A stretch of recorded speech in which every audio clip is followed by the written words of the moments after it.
দই দিয়ে আজকে খাবে। খাবো পুরোনো স্টাইলে দই দিয়ে নতুন গমের রুটি। একটু চিনি দাও, মিষ্টি করে খাবো। একটু নেবা? হ্যাঁ। তো দিচ্ছি। আসসালামু আলাইকুম। ওয়ালাইকুম সালাম। মধু, তো তুমি এখানে কি করছো? আমি তোকে বসে আছে, একটু বাসাইতেছি ওষুধ শুকাছে তো এখন।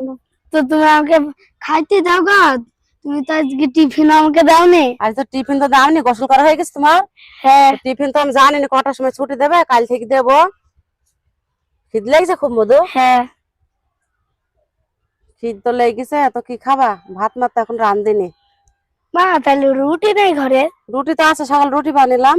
আর সেই কালকে টক দই বসিলে হ্যাঁ, ওই দই দেওয়ার রুটি মাকে দাও দিনে খাবো। দই দা রুটি দিয়ে খাবা? হ্যাঁ। আসসালামু আলাইকুম সবাইকে, সবাইকে শুভ দুপুর। তাই যে আমার সাহের বাবু বুঝি দই দিয়ে রুটি খাবো, টক দই দিয়ে। তো আসলে টক দই এখন খাইতে ভালোই লাগবে ফরানোর সময়। তো চলো তাহলে ঘরে। ঠিক আছে মা, ঠিক আছে মা, তাহলে তুমি চলো। আচ্ছা চলো। তো এই তো আমার বাবুকে এবার রুটি ছিঁড়ি দেবো আমি প্লেটে, আমার বাবু টক দই দিয়ে আজকে খাবে। খাবো পুরোনো স্টাইলে দই দিয়ে নতুন গমের রুটি। তো কয়টা রুটি দেবো বাবু তোমাকে? দুইটু মতন দাও। দুইটা দেবো? হ্যাঁ। এই যে নতুন গমের রুটি, স্বাদ মতো লবণ দেবো, লবণ না দিলে মিষ্টি হবে না। মা তাহলে তুমি চিনি দিবা না? চিনি আনতে তো মনে নেই। না না, যাও বাপ, যাও যাও যাও। যে চিনি দিয়ে দিলাম।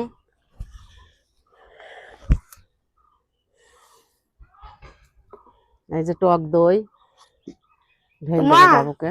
আর একটু চিনি দাও, মিষ্টি করে খাবো। একটু নেবা? হ্যাঁ। তো দিচ্ছি।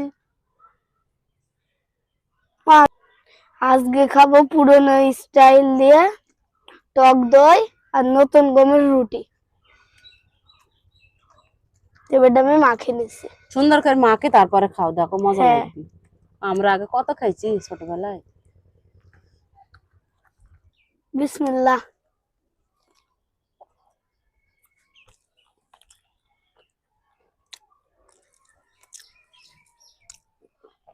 আসলে অনেক ভালো হয়েছে।